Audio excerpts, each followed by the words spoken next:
Now next we are going to study the stress strain diagram for the ductile material. Okay. Next very important point is stress strain diagram. Stress strain diagram for ductile material.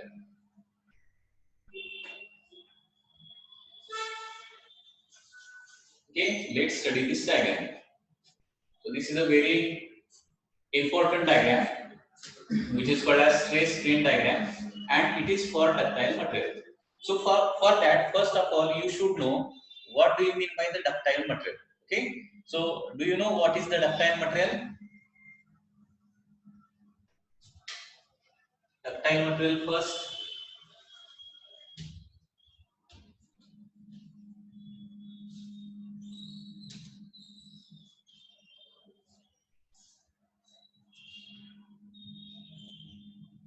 Correct. Some student says drawn into wire. Correct. Stretched into wire. Correct. So ductile material is that material which can be stretched into a thin wire. उसका क्या बना सकते हैं हम? Thin wire बना सकते हैं, उसको स्ट्रेच कर सकते हैं. स्ट्रेच करने के बाद उसका अगर लार्ज डायमीटर का रॉड है तो उसका हम थिन वायर भी बना सकते हैं. उसको क्या बोलते हैं? डक्टाइल मटेरियल बोलते हैं. Okay, so a material definition देखिए कैसा है. Material which can be the material which can be drawn into a thin wire, which can be drawn into a thin wire is called as ductile material. Okay, जिस material को stretch करके उसको हम क्या कर सकते हैं? उसको वायर बना सकते हैं, उसको वायर में स्ट्रेच कर सकते हैं, उसको हम डक्टाइल मटेरियल बोलते हैं. ओके, ठीक है. तो that is the ductile material. अभी डक्टाइल मटेरियल का स्ट्रेस स्ट्रेन डायग्राम कैसा आएगा देखिए. So I am going to draw the stress strain diagram for the ductile material. Okay. So on y-axis there is a stress. On y-axis I am going to draw here stress,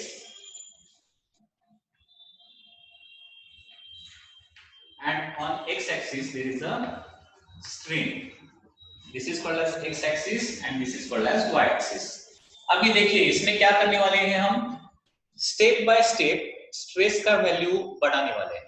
we are going to increase the value of stress gradually उसको बढ़ाएंगे, और stress का value gradually बढ़ाने के बाद strain कैसा change होता है वो हमें देखना है. ठीक है, that is called as stress strain diagram for the ductile material. अभी देखिए पहले तो स्ट्रेस जीरो है, ये पॉइंट क्या रहेगा? This is the point of zero, this is called as origin. Okay, at this point what will happen? Stress is equal to 0 as well as strain is equal to 0. अभी stress बढ़ाने के बाद क्या हो जाएगा? Strain भी बढ़ जाएगा, and initially the graph will be straight line. Initially this graph is straight line. When stress is gradually increased, stress also gradually increases, and initially this graph is a straight line graph. Okay, so this graph is a straight line graph. Okay, so suppose this is point O, this is point, suppose E, this point is called as this point is called as E, या फिर उसको हम P बोल सकते हैं. P, this point is called as P. अभी P का मतलब क्या रहता है? देखिए P, पॉइंट P को क्या बोलते हैं हम? प्रोपोर्शनल लिमिट बोलते हैं. Proportional limit. Okay, proportional limit बोलते हैं. ठीक है, प्रोपोर्शनल लिमिट मतलब क्या?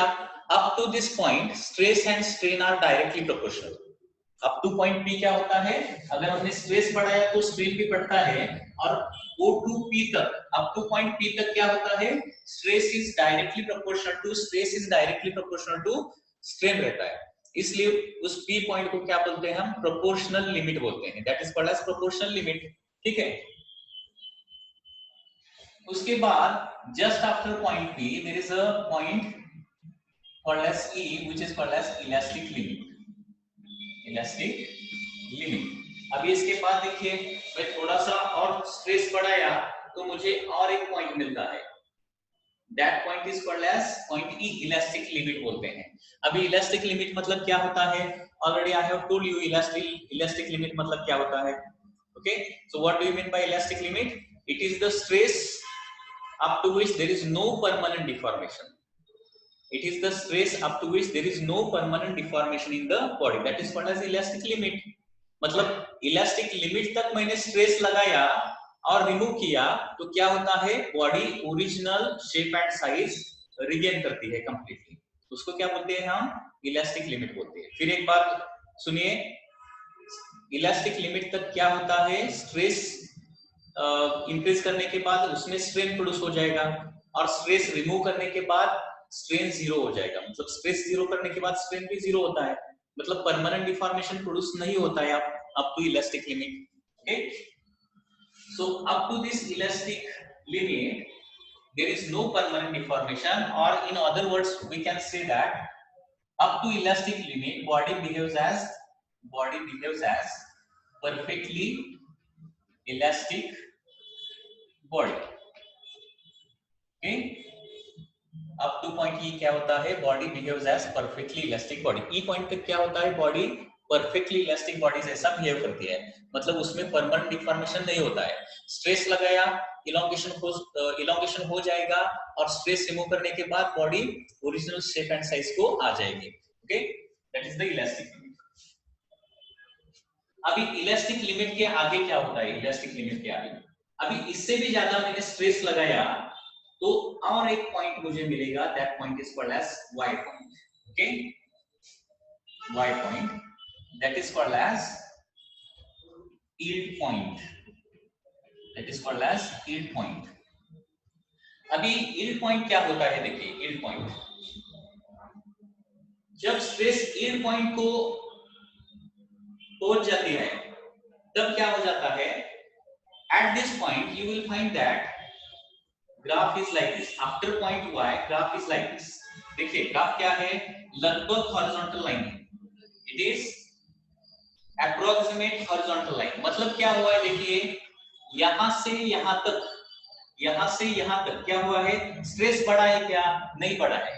From this point to this point, okay, देखिए once again, from this point to this point there is no increase in stress, क्योंकि देखिए यहां का स्ट्रेस निकाला तो इतना ही आएगा, इस पॉइंट का स्ट्रेस निकाला तो उतना ही आएगा। मतलब इस पॉइंट से इस पॉइंट तक क्या हुआ है, there is no increase in stress.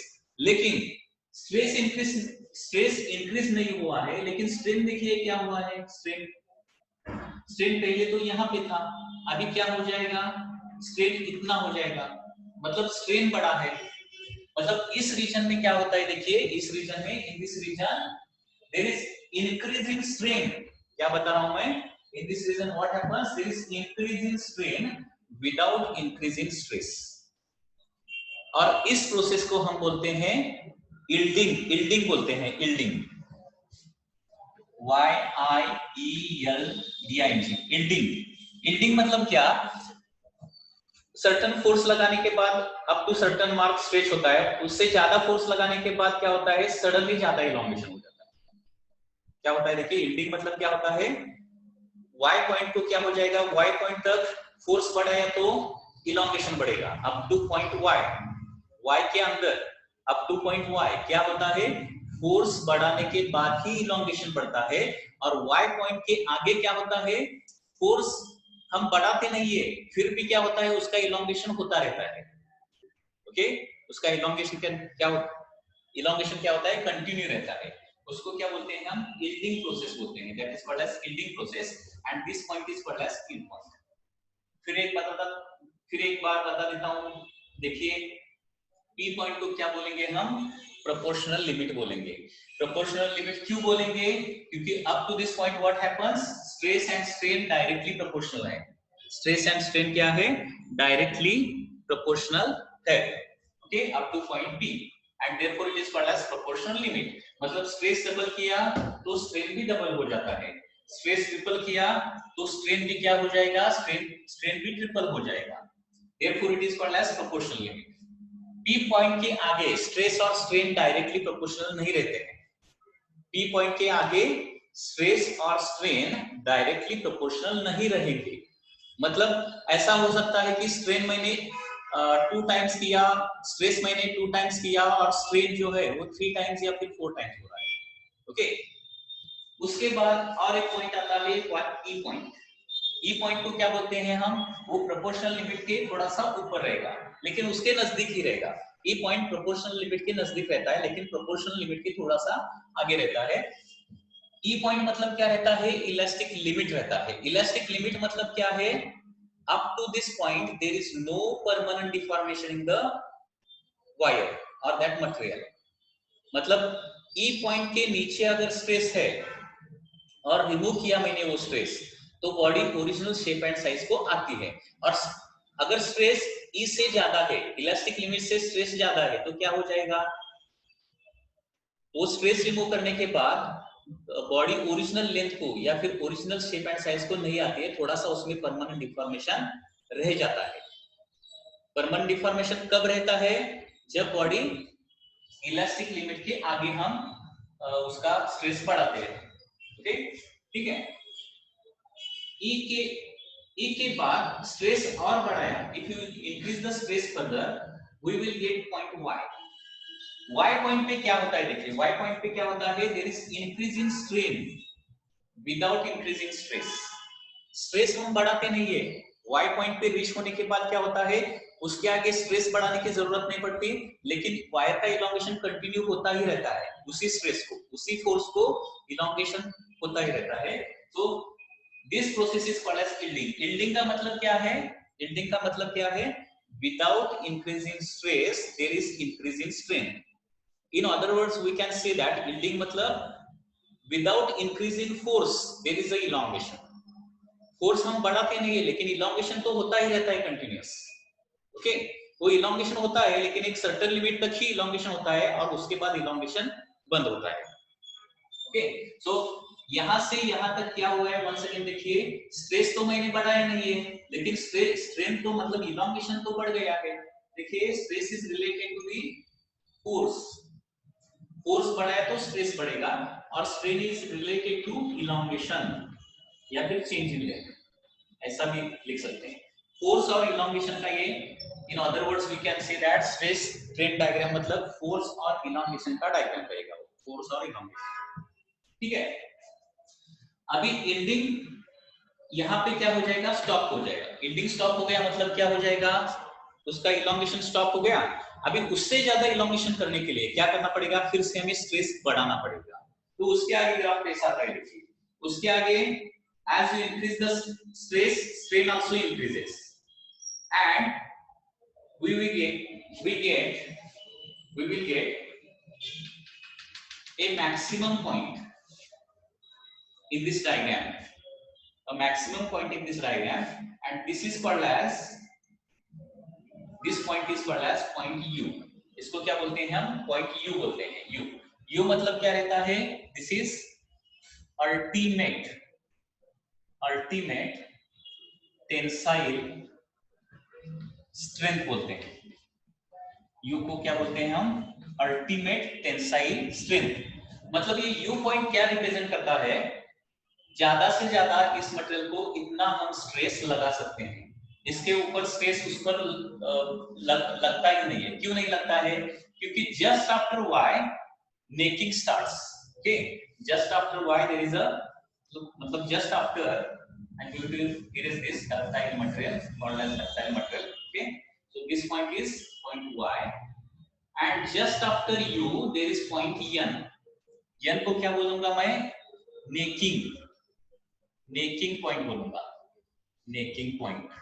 ठीक है, अभी नेकिंग मतलब क्या रहता है, देखिए सपोज ये एक रॉड है, ठीक है, इस पर मैंने ग्रेजुअली फोर्स इंक्रीज किया, मैंने कंटिन्यूअसली ऊपर क्या किया है, फिक्स किया है, नीचे फोर्स लगाया है और ये फोर्स मैं क्या कर रहा हूं, ग्रेजुअली इंक्रीज कर रहा हूं। ग्रेजुअली इंक्रीज करने के बाद एक समय ऐसा आ जाएगा जब क्या हो जाएगा, इस रॉड में मिडल में या फिर इन बिटवीन टू एंड्स, किधर भी in between two ends anywhere there is sudden decrease in cross section. क्या होता है? Sudden decrease in cross section होता है, मतलब बहुत ज्यादा फोर्स लगाने के बाद before breaking this process takes place. Necking process कब होता है? ब्रेक होने से पहले होता है। नेकिंग मतलब क्या होता है? Sudden decrease in diameter. Sudden decrease in diameter बीच में ही क्या होता है? ऐसा सडन डिक्रीज इन डायमीटर हो जाएगा। इसको क्या बोलते हैं हम? एक छोटा सा अगर पोर्शन है, छोटा सा डायमीटर, यूनिफॉर्म डायमीटर में छोटा सा डायमीटर है, तो उसको क्या बोलेंगे हम? नेक बोलेंगे, neck. This is called as neck. And ये नेक प्रोड्यूस होने की जो प्रोसेस है उसको क्या बोलेंगे हम? नेकिंग बोलेंगे। और नेकिंग होने के बाद इधर का डायमीटर सडनली कम कम कम होता रहता है, finally it breaks from this point. इस तरह से ब्रेक हो जाएगा। It will break like this here, from this point. Finally it breaks. Okay, like this. So from this point, this is the weak point na, because here area of cross section is less, material is less, so therefore this is a weak point. Okay, so ये weak point से क्या हो जाएगा? वो break हो जाएगा। At this point it is, यहाँ से making start होगा and finally यहाँ पे क्या हो जाएगा? वो break हो जाएगा। यहाँ it is going to break, and इस B point को क्या बोलूंगा मैं? breaking point बोलूंगा। Okay, this point B is called as breaking point. Okay, so in this way, अगर एक रॉड पर हम फोर्स ग्रेजुअली इंक्रीज करते हैं तो उस रॉड में इस तरह से चेंजेस आ जाते हैं और फाइनली क्या होता है? बी पॉइंट को वो ब्रेक होता है। It is going to break like this. So this is called as stress strain diagram for the ductile material.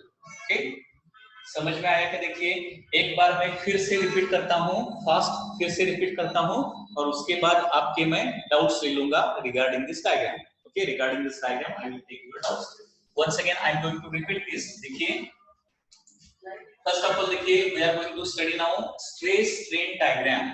We are going to study now stress strain diagram for the ductile material.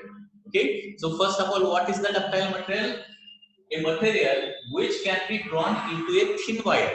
जिस material का हम एक thin wire बना सकते हैं, okay, stretch करके thin wire में convert कर सकते हैं, उसको हम क्या बोलेंगे? ductile material बोलेंगे। So this is the stress strain diagram for the ductile material. So stress strain diagram में क्या रहेगा? On y axis there is a stress and on x axis there is a strain. और ये stress strain diagram draw करने के लिए क्या करेंगे? Stress is increased in certain steps. Stress को क्या करेंगे हम? ग्रेजुअली इंक्रीज करेंगे, सर्टेन स्टेप में इंक्रीज करेंगे।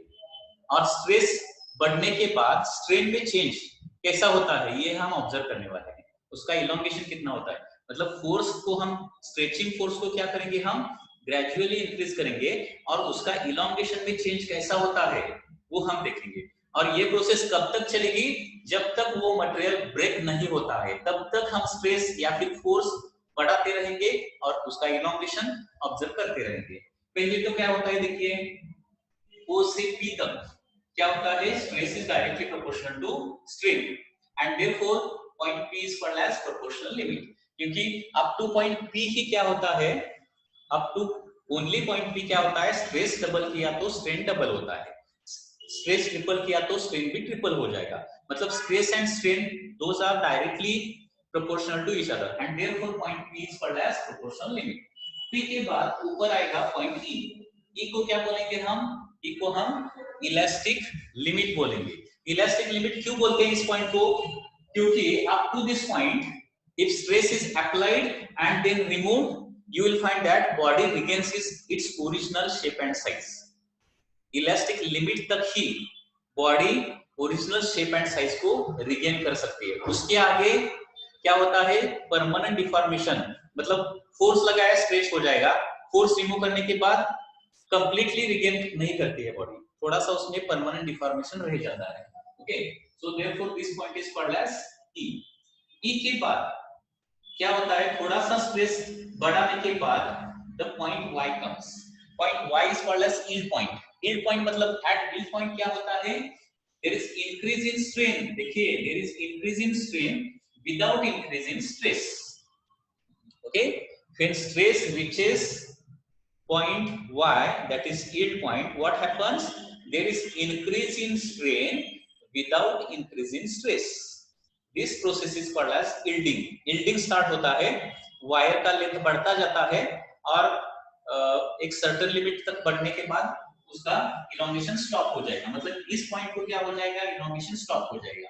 अभी फर्दर इलोंगेशन करने के लिए, उसका और ज्यादा इलोंगेशन करने के लिए क्या करेंगे? फिर से स्ट्रेस बढ़ाएंगे.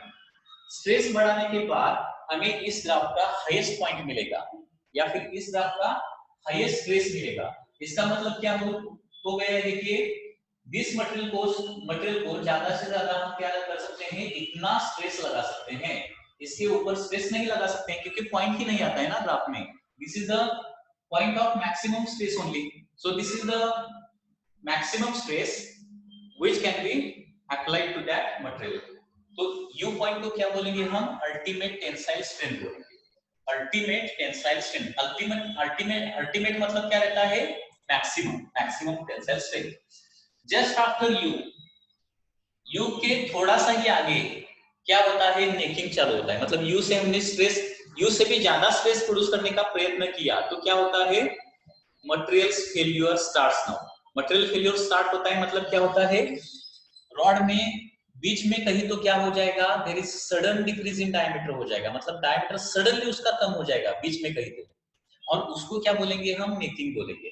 Sudden decrease in diameter takes place and finally it breaks from that neck only. उसी नेक से ही क्या होता है? मटेरियल ब्रेक होता है.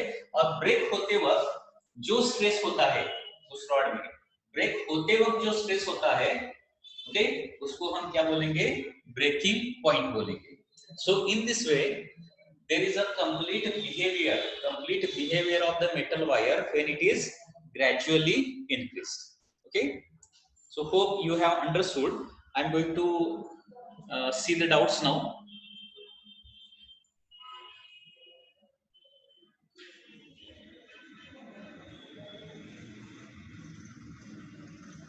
U and N का सेम वैल्यू नहीं है. देखिए, U का वैल्यू सबसे ज्यादा है, N का वैल्यू थोड़ा सा कम है.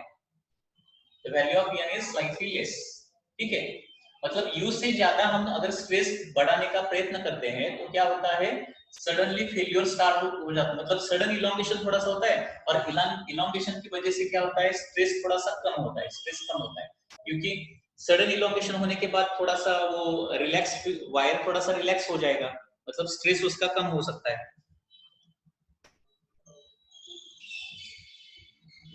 पॉइंट ई पॉइंट मतलब क्या है? इलास्टिक लिमिट है. इलास्टिक लिमिट हमने हुक्स लॉ में पढ़ा है ना. इलास्टिक लिमिट मतलब क्या होता है? Up to this point body behaves as a perfectly elastic body. This point तक क्या होता है? बॉडी परफेक्टली इलास्टिक बॉडी जैसा बिहेव करती है. मतलब फोर्स लगाने के बाद इलोंगेशन हो जाएगा और फोर्स रिमूव करने के बाद उसका इलोंगेशन क्या हो जाएगा? कंप्लीटली कैंसिल आउट हो जाएगा.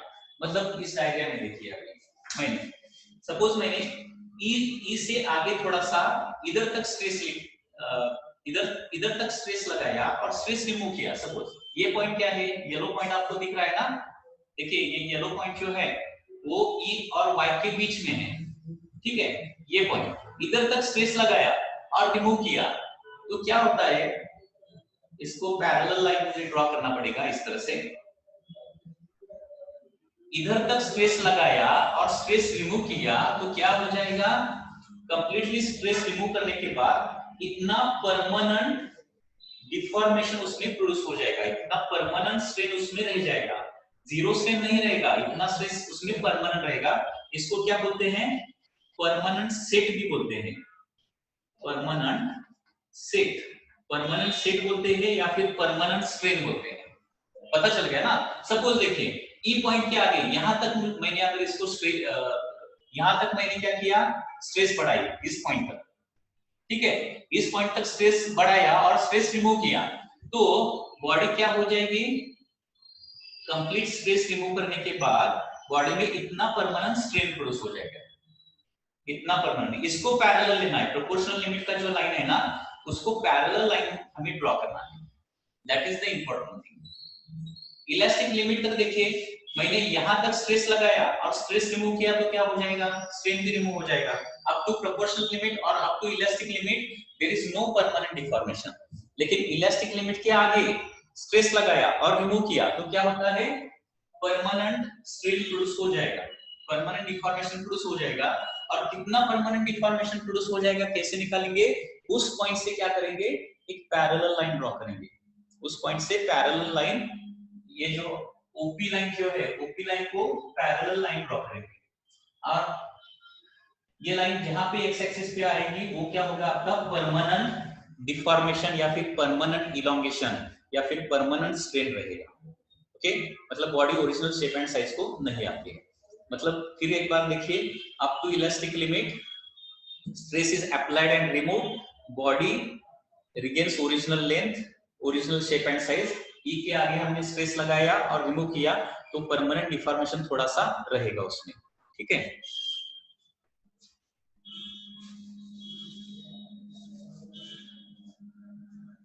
परमानेंट डिफॉर्मेशन कैसा कैसा निकालना है पता चल गया ना।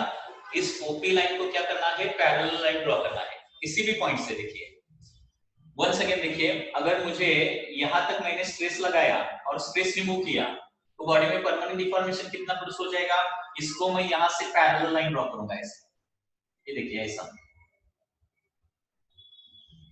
तो इतना, इतने अमाउंट का क्या हो जाएगा, ये परमानेंट डिफॉर्मेशन प्रोड्यूस हो जाएगा उसमें। ठीक है, इस तरह से ये कंसेप्ट है परमानेंट डिफॉर्मेशन का। परमानेंट डिफॉर्मेशन का कंसेप्ट समझ में आ गया ना। और कोई डाउट्स?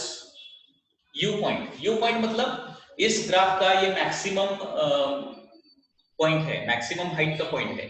मतलब इस मटेरियल में ज्यादा से ज्यादा मैं इतना स्ट्रेस लगा सकता हूं, इसके ऊपर का पॉइंट मिलता ही नहीं है ना। ओके, सो मैक्सिमम को क्या बोलते हैं हम, अल्टीमेट बोलते हैं मैक्सिमम को, ultimate. So this is the maximum stress that can be produced in that material. उससे ज्यादा तो स्ट्रेस हम प्रोड्यूस ही नहीं कर सकते हैं, क्योंकि क्या होता है देखिए, अप टू पॉइंट यू हमने स्ट्रेस को इंक्रीज किया है। देखिए अप टू पॉइंट यू हमने स्ट्रेस को क्या किया है, इंक्रीज किया है।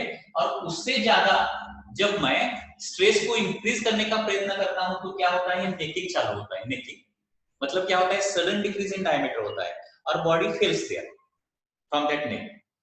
मतलब यू से आगे बॉडी पर स्ट्रेस लगा ही नहीं सकते हम, and therefore it is called as ultimate tensile stress या फिर स्ट्रेंथ, कुछ भी वर्ड यूज कर सकते हैं। This is the maximum strength, maximum stress the body can sustain. Okay,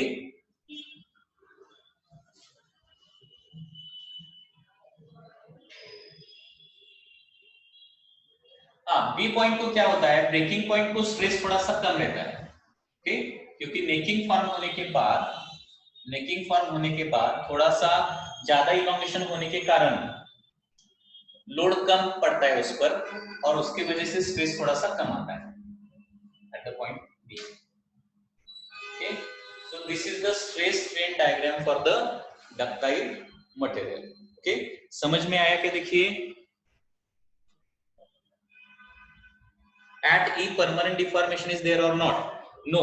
Up to point E or at point E there is no permanent deformation. E के आगे अगर आप स्ट्रेस लगाते हैं, E पॉइंट के आगे स्ट्रेस अगर लगाते हैं तब आपका परमानेंट डिफॉर्मेशन चालू हो जाएगा। So E is called as elastic limit. Okay, remember this.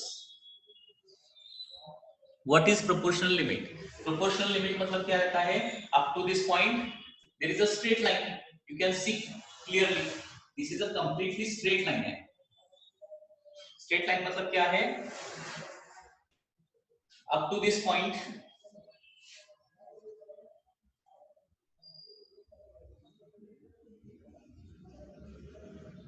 this is point P। P point तक क्या होता है, देखिए stress and stress are directly proportional to each other। Directly proportional to each other। Directly proportional तो मतलब stress double करने के बाद ही स्ट्रेन डबल हो जाएगा इन this way, in such a manner that is happening. P point के आगे देखिए क्या हो रहा है, इधर इधर तो स्ट्रेस मैंने बढ़ाया ही नहीं, लेकिन स्ट्रेन तो बढ़ रहा है। इधर भी ग्राफ जो है स्ट्रेट लाइन नहीं है, कर्व है। कर्व मतलब क्या रहता है, स्ट्रेन और स्ट्रेस में डायरेक्ट ये हमेशा एक चीज ध्यान में रखिए, अगर ग्राफ स्ट्रेट लाइन रहता है, y एक्सिस पे a है, x एक्सिस पे b है, तो इसका मीनिंग क्या होता है, a is directly proportional to b। So a is directly proportional to b हम कब बता सकते हैं, जब ग्राफ स्ट्रेट लाइन है तो। ओके, सो p पॉइंट तक ही एग्जैक्टली स्ट्रेट लाइन आता है ग्राफ, मतलब स्ट्रेट लाइन मतलब quantity on y axis is directly proportional to the quantity on x axis, both are directly proportional to each other.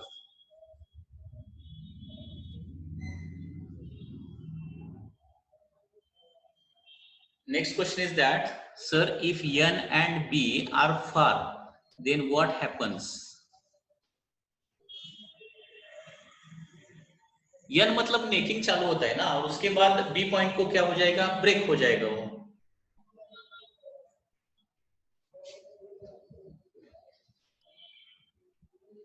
Okay,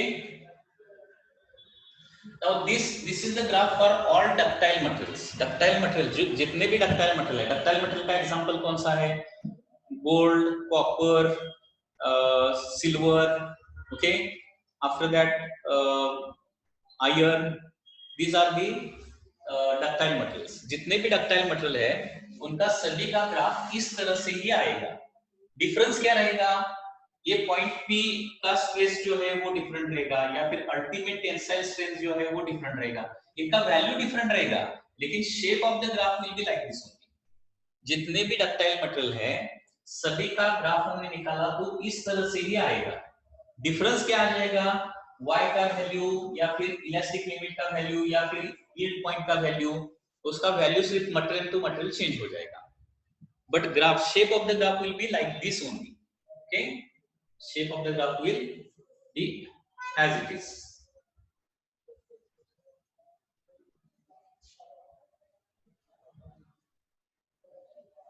Once again there is a question, what is the yield point? Yield point मतलब क्या होता है, stress मतलब force हम बढ़ाते नहीं है फिर भी उसका इलॉन्गेशन होता ही रहता है, उसको हम यील्डिंग प्रोसेस कहते हैं। और यील्डिंग प्रोसेस जहां से चालू होता है उस पॉइंट को क्या बोलेंगे, हम यील्ड पॉइंट बोलेंगे।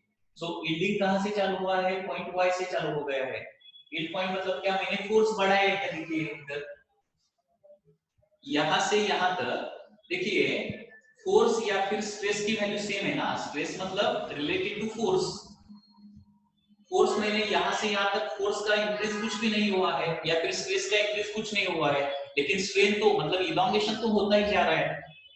Okay, so stress strain diagram में एवरी डक्टाइल मटेरियल को ऐसा यील्डिंग प्रोसेस हमेशा रहता है, मतलब सर्टेन लिमिट तक स्ट्रेस, जब हम स्ट्रेस बढ़ाते हैं तो स्ट्रेन भी बढ़ता जाता है, देखिए ठीक है। और एक पॉइंट ऐसा आता है, हमेशा आता है कि जिस पॉइंट पे स्ट्रेस बढ़ाने की जरूरत नहीं पड़ती है लेकिन स्ट्रेन तो बढ़ता ही जाता है, और सर्टेन इलॉन्गेशन होता है और उसके बाद इलॉन्गेशन स्टॉप होता है। यहाँ पे इलॉन्गेशन क्या हो गया, स्टॉप हो गया, और इससे ज्यादा इलॉन्गेशन करने के लिए फिर से मुझे क्या करना पड़ेगा, अभी यहाँ से यहाँ तक देखिए once again I have increased the space, ऐसा होता रहता है। yield point is equal to elastic limit, no, yield point elastic limit के आगे है, आगे डायग्राम ठीक से दिखाई देता है ना। ओके, देखिए once again the graph I draw, it is like this, E point यहाँ पे दिखाता हूँ, ठीक है, P पॉइंट यहाँ पे है, E पॉइंट यहाँ पे है। सो this is for example proportional limit, this is elastic limit, और उससे ऊपर यील्ड पॉइंट रहेगा, उससे भी ऊपर क्या रहेगा, अल्टीमेट टेंसाइल स्ट्रेस। मतलब स्ट्रेस अगर हमने देखा P पॉइंट का स्ट्रेस कम है, उससे ज्यादा E पॉइंट का स्ट्रेस है, E पॉइंट का स्ट्रेस, उससे ज्यादा यील्ड पॉइंट का स्ट्रेस है, और उससे भी ज्यादा क्या है, सबसे ज्यादा स्ट्रेस है that is of point U। U point यहाँ पे है, इससे ज्यादा स्ट्रेस हम उस मटेरियल पे नहीं लगाते, नहीं लगा सकते, नहीं तो क्या हो जाएगा, वो ब्रेक हो जाएगा।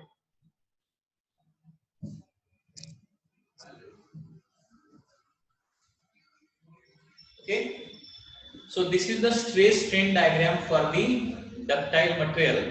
Take a snapshot of this. Okay, I am going to erase this screen now. फिर एक बार रिपीट करूं क्या आपके लिए, फिर एक बार रिपीट करता हूं, एग्जाम में अगर फिर एग्जाम में इसका क्वेश्चन आया तो क्वेश्चन कैसा आता है, देखिए explain behaviour of the ductile material under increased loading. Question कैसा आएगा इस पर?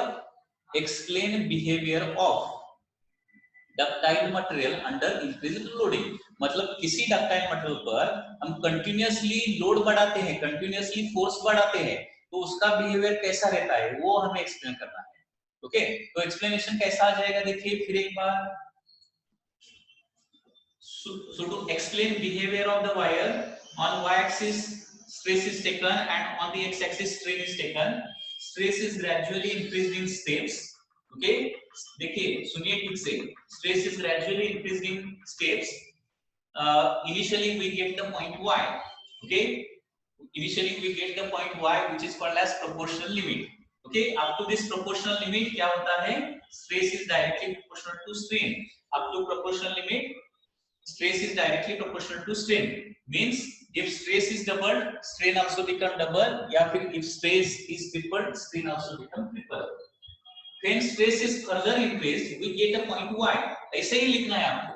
when stress is further increased we get another point y, that point is called as elastic limit, okay, which is denoted by E in the graph. Up to this point क्या होता है देखिए, up to this point there is no permanent deformation in the wire. Up to this point there is no permanent deformation in that material.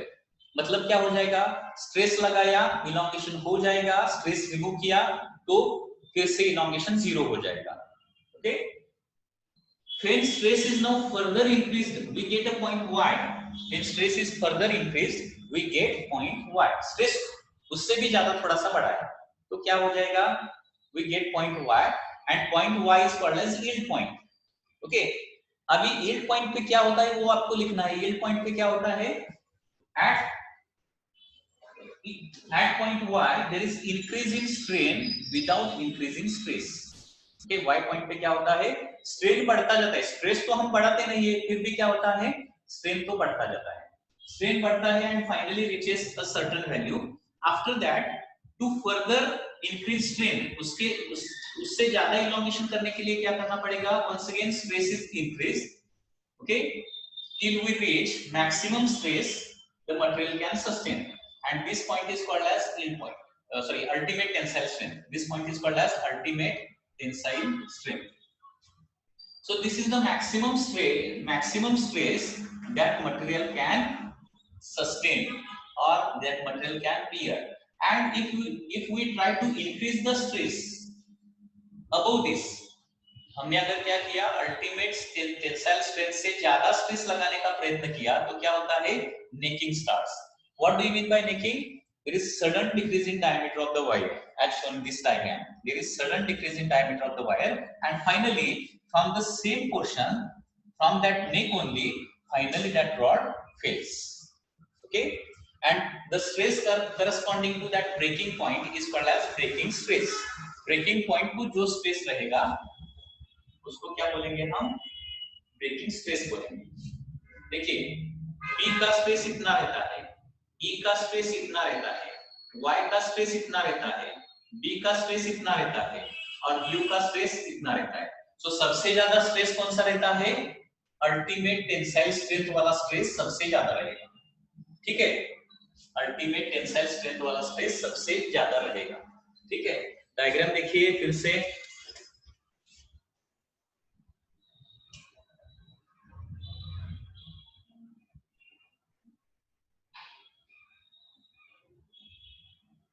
Okay,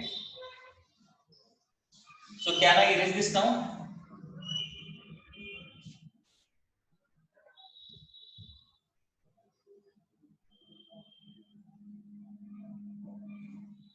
stretching of wire में कहां तक हम stress लगाते हैं, स्ट्रेचिंग के लिए हमें वाई में जाना पड़ेगा, यील्डिंग प्रोसेस में जाना पड़ेगा। यील्डिंग में क्या होता है, स्ट्रेचिंग ऑफ वायर होता है, वाई तक जाने की जरूरत नहीं है, सॉरी यू तक जाने की जरूरत नहीं है, वाई के आगे आप चले गए तो क्या हो जाएगा, वायर का स्ट्रेचिंग होना चालू हो जाएगा और वो परमानेंट डिफॉर्मेशन रहेगा उसमें। ओके, ठीक है। Yes, all solids have the property of elasticity. ये सभी y मतलब क्या है, एक पॉइंट है। ओके, y एक पॉइंट है तो corresponding to y there will be a stress which is called as yield stress.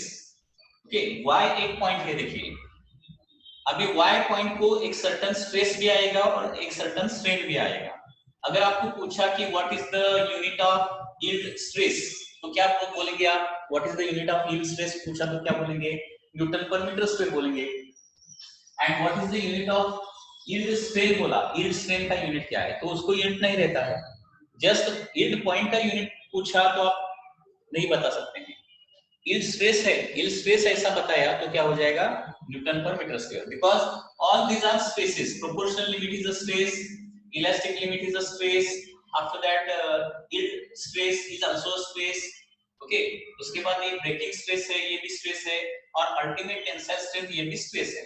सभी का यूनिट क्या आ जाएगा? न्यूटन पर मीटर स्क्वायर आ जाएगा. ठीक, हाँ. Now in this chapter only one point is remaining and this chapter will be over. Okay, only one point is remaining. Before that, वो last point लेने से पहले और एक इंपॉर्टेंट चीज है. This is the graph for the ductile material. अभी there are two types of material. One is ductile material, second is brittle material. Brittle material का भी ग्राफ हम देखेंगे. ब्रिटल मटेरियल का ग्राफ कैसा दिखता है, देखिए. Okay, I am going to erase this diagram. Stress strain diagram for the brittle material.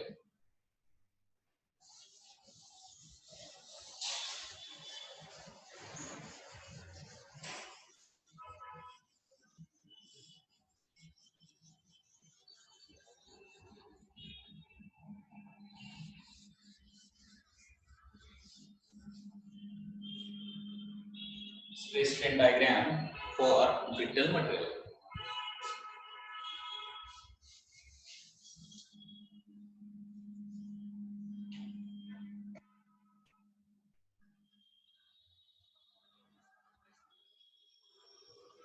Stress strain diagram for brittle material. ठीक है, brittle material. अभी brittle material मतलब मुझे बताइए क्या रहता है? What do you mean by brittle material?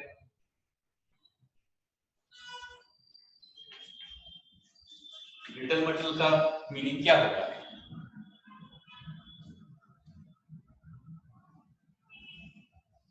इसका रिकॉर्डेड वीडियो आपको मैं सेंड करूंगा. Okay, because recording is going on presently.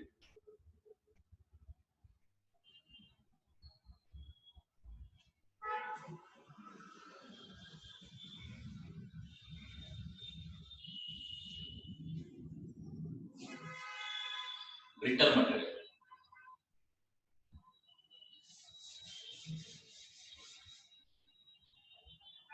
देखिए ब्रिटल मटेरियल का ग्राफ कैसा रहेगा? It is like this. This is point P, this is point E.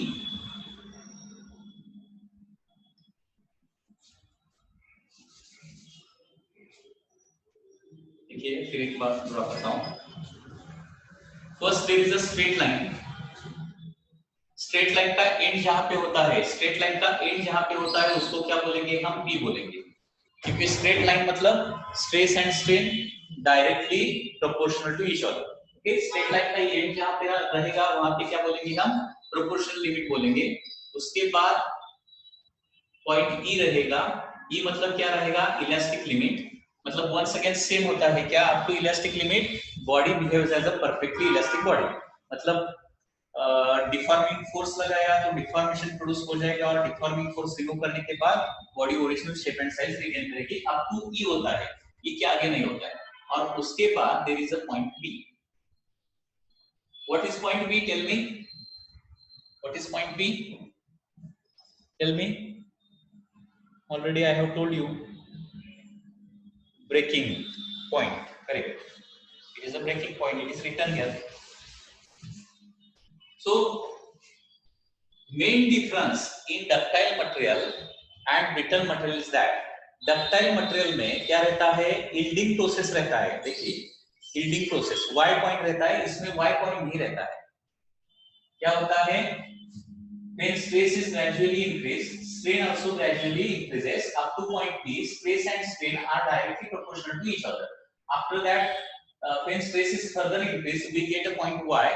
y point मतलब क्या रहेगा, up to this point there is no permanent deformation, and when stress is further increased slightly, okay, the body suddenly breaks, and the body which suddenly fails is called as brittle body. Okay, it is called as brittle material. जो body suddenly fail करती है, suddenly load बढ़ाने के बाद ज्यादा elongation नहीं हो पाता है और सडनली ब्रेक होती है, उसको क्या बोलते हैं हम, ब्रिटल मटेरियल बोलते हैं। और ब्रिटल मटेरियल का ऐसा भी एक डेफिनेशन हम तैयार कर सकते हैं। अभी देखिए इस डायग्राम में यील्डिंग है क्या, यील्डिंग नहीं है। यील्डिंग मतलब यील्डिंग से ही एक्चुअली क्या होता है, वायर को हम ड्रॉ कर सकते हैं। एक स्टूडेंट ने बहुत अच्छा क्वेश्चन पूछा था कि वायर, एक मटेरियल का वायर निकालने के लिए स्ट्रेस कहां तक बढ़ाना पड़ेगा, that was the question. Wire में हमें मटेरियल में से क्या निकालना है, एक स्ट्रेच करके एक वायर बनाना है, वायर मटेरियल का वायर बनाना है, तो स्ट्रेस कहां तक लगाना पड़ेगा, स्ट्रेस हमें यील्ड पॉइंट तक लगाना पड़ेगा। मतलब जब यील्ड चालू हो जाएगा तब वायर क्या हो जाएगा, तैयार होना चालू हो जाएगा। लेकिन यहाँ पे क्या होता है, यील्डिंग प्रोसेस होता ही नहीं है। सडनली इलास्टिक लिमिट के बाद थोड़ा सा स्ट्रेस बढ़ाया तो क्या होता है, बॉडी ब्रेक होता है, उसमें यील्डिंग प्रोसेस नहीं होता है। इसका मतलब ब्रिटल मटेरियल का दूसरा डेफिनेशन क्या आ जाएगा, दूसरा डेफिनेशन इस तरह से आ जाएगा, the material in which yielding doesn't takes place, the material which cannot be drawn into wire, okay, the material which suddenly breaks, okay। मैंने देखिए कितने कितने डेफिनेशन बताए। देखिए ब्रिटल मटेरियल का मतलब क्या है, the material which suddenly breaks, or the material which cannot be drawn into wire, the material which cannot be drawn into wire, जिसका हम वायर बना नहीं सकते। वायर क्यों नहीं बना सकते हैं, क्योंकि इसमें यील्डिंग प्रोसेस ही नहीं रहता है, यील्ड पॉइंट ही नहीं रहता है इसमें, ओके। तो इसलिए इसको ब्रिटल मटेरियल बोलते हैं और बी पॉइंट पे डायरेक्टली ब्रेक होता है। सो this is the end of this straight diagram. जहां पे ब्रेक हो जाएगा, जहां पे वायर ब्रेक हो जाएगा वहां पे क्या हो जाएगा, स्ट्रेट डायग्राम खत्म हो जाएगा, ठीक है ना।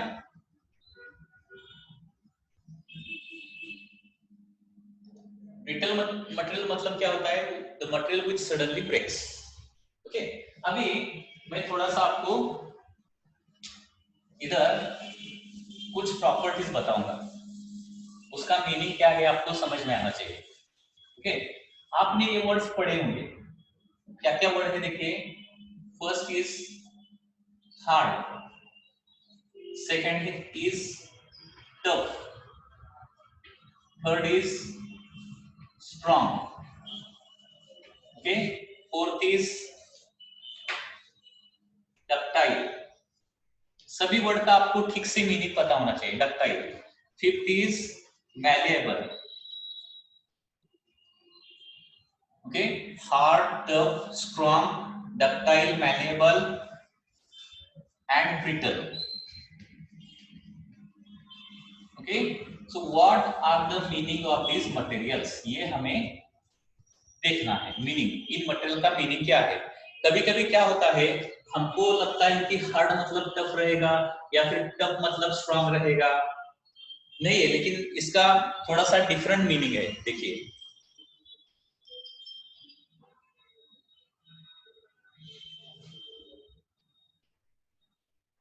ठीक है, अभी देखिए फर्स्ट हार्ड, हार्ड का मीनिंग देखेंगे। हार्ड का मीनिंग क्या होगा, देखिए the material which has more resistance to scratching or abrasion, okay, it has more resistance to, देखिए more resistance to abrasion or scratching, okay. मतलब जिस मटेरियल को हम स्क्रैच नहीं कर सकते हैं, ओके, जिस भी मटेरियल को हम स्क्रैच नहीं कर सकते हैं उसको क्या बोलेंगे हम, हार्ड मटेरियल बोलेंगे। एक एग्जांपल देता हूं, एक एग्जांपल देता हूं तो आपको समझ में आएगा, ठीक है। Glass and iron, glass and iron, ये दो मटेरियल है ना। अभी आप मुझे बताइए कि ग्लास और आयरन में हार्ड मटेरियल कौन सा होगा, थोड़ा गेस कीजिए। ग्लास एंड आयरन में थोड़ा हार्ड मटेरियल कौन सा रहेगा? Which one is the hard material? Students are saying that iron, iron, iron. Some are saying that glass, glass, glass. There are only two options. Okay? देखिए, इसके लिए आप एक एक्सपेरिमेंट कर सकते हैं। क्या कीजिए, एक आयरन का टुकड़ा लीजिए और ग्लास पर स्क्रैच कीजिए। ग्लास पर, आयरन से ग्लास पर स्क्रैच कीजिए पहले, और उसके बाद ग्लास से आयरन पे स्क्रैच कीजिए। क्या लगता है आपको, किससे किस पर स्क्रैच होता होगा? इजीली किस पर स्क्रैच होता होगा?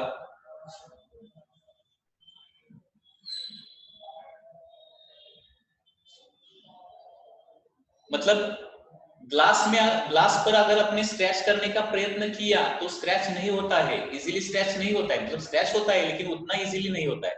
मतलब स्टील आयरन पर जितना इजीली स्क्रैचिंग आप कर सकते हैं आयरन के मटेरियल पर, ओके, उतना ग्लास पर नहीं कर सकते। इसलिए आपका मोबाइल का जो ऊपर का स्क्रीन रहता है, ओके, गोरिल्ला ग्लास बोलते हैं या फिर ग्लास बोलते हैं, ओके।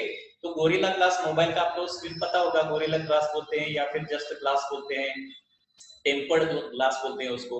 उस पर स्क्रैच नहीं होता है। तो जिस मटेरियल पर आप इजीली स्क्रैच नहीं करते हैं उसको क्या बोलते हैं? हार्ड मटेरियल बोलते हैं। Okay, so glass and iron, अभी मुझे बताइए ग्लास एंड आयरन में हार्ड मटेरियल कौन सा है? अभी मुझे बताइए, which one is more harder? Now you are correct. Now you are correct. Absolutely correct. Okay, glass is more harder than the iron. Okay, glass ज्यादा हार्ड है, iron कम hard है। आप मुझे बता सकते हैं कि सबसे ज्यादा हार्डेस्ट मटेरियल कौन सा है? Which one is the hardest material? Can you tell me? Hardest material जिससे हम ग्लास को भी कट कर सकते हैं, पता है ना? आयरन से ग्लास को कट नहीं कर सकते, लेकिन ग्लास से आयरन को कट कर सकते हैं। आयरन को किससे कट करते हैं पता है आपको? जो फोटोग्राफ का फ्रेम लोग बनाते हैं, जो लोग फोटोग्राफ का फ्रेम बनाते हैं कांच डाल के, उधर जाके देखिए थोड़ा सा। Okay, correct, most of the students have given correct answer, that is diamond. Diamond is harder than glass also.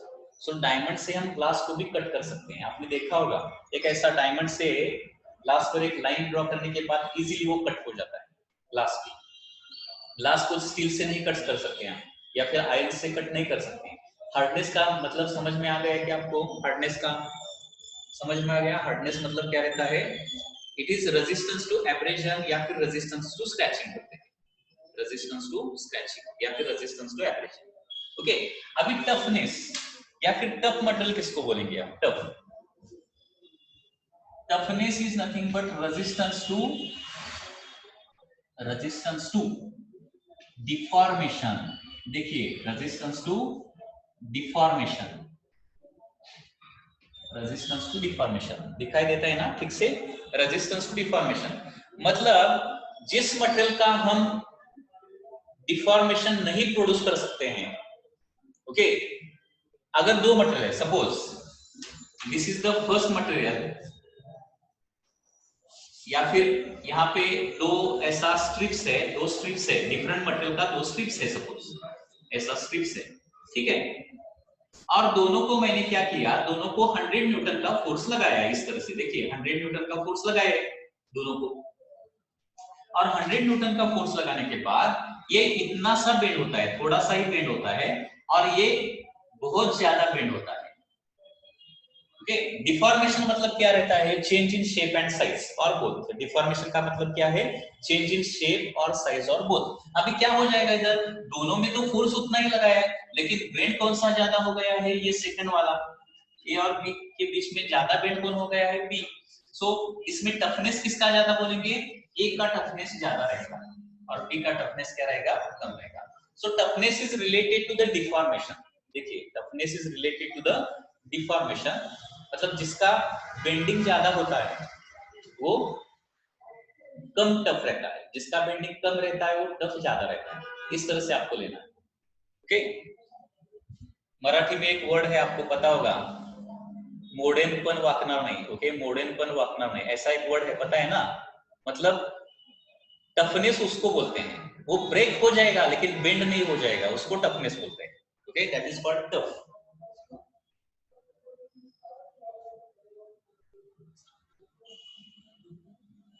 Toughness is related to the deformation. So glass and iron में once again glass will be more tougher than iron, क्योंकि same force लगाने के बाद iron में ज्यादा deformation produce होता है, glass में कम होता है। लेकिन ज्यादा, उससे भी ज्यादा फोर्स लगाए तो आयरन ब्रेक नहीं होगा लेकिन ग्लास ब्रेक हो जाएगा। सो टफनेस इज रिलेटेड टू कितना बेंडिंग होता है, कितना डिफॉर्मेशन या फिर कितना चेंजिंग होता है उस पर डिपेंड है। वो ब्रेक होता है कम फोर्स पे या ज्यादा होता है, उस पर डिपेंडेंट नहीं रहता है, ओनली डिफॉर्मेशन। दो बॉडी का अगर आपको टफनेस कंपेयर करना है दो बॉडी का, तो क्या करेंगे, दोनों बॉडी पर उतना ही फोर्स लगाएंगे। जिसका बेंडिंग ज्यादा होगा उसको क्या बोलेंगे, कम टफनेस बोलेंगे, और जिसका बेंडिंग कम होगा उसको ज्यादा टफनेस बोलेंगे। ठीक है, अभी स्ट्रॉन्ग। स्ट्रॉन्ग वर्ड का मीनिंग क्या रहेगा, जिसका अल्टीमेट यू पॉइंट सबसे ज्यादा रहेगा, U more. Stress strain diagram में पॉइंट यू रहता है, पता है ना। This is the maximum stress the body can sustain, that is called as ultimate tensile strength. जिसका अल्टीमेट टेंसाइल स्ट्रेंथ ज्यादा रहेगा वो क्या रहेगा, ज्यादा स्ट्रॉन्ग रहेगा। ठीक है, ओके। अभी क्या करेंगे, बाकी का जो टर्म्स है उसको एक्सप्लेन करने के लिए बहुत टाइम लगने वाला है, इसलिए क्या करेंगे, we are going to stop today's lecture now. Okay, so next lecture को आपको मैं ये सब कुछ फिर से एक्सप्लेन करूंगा।